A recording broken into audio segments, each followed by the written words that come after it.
of course, I went from the country gentleman second time into the Tony Rice unit, and that took the next 10 years of my life, 85 to 90, well, technically 95. Tony quit singing in 94, but the band still operated and took some gigs into 95, so it was the better part of 10 years. Oh, that was an experience, believe me. That really sharpened up my chops, getting to play with Tony. And he was a pleasure to sing with, too. I mean, just, I loved the fact that he was into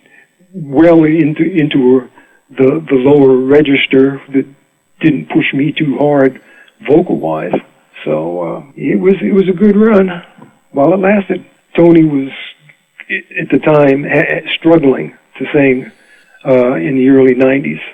And you could hear it showing up more and more till that fatal day in 94 when he come off of the stage after doing a reunion concert with J.D. Crowe and the New South, and he pointed to his throat and he says, "That's it."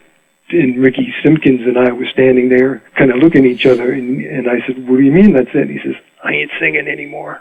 And he didn't. I mean, from that day forward, that was it. And I said, "Well, what do we do?" He says, "We still got gigs to play." He says, "You and Ricky figure that out." So it was the Jimmy and Ricky duet for the last gigs that we played with that band. But it was, I could see the writing on the wall.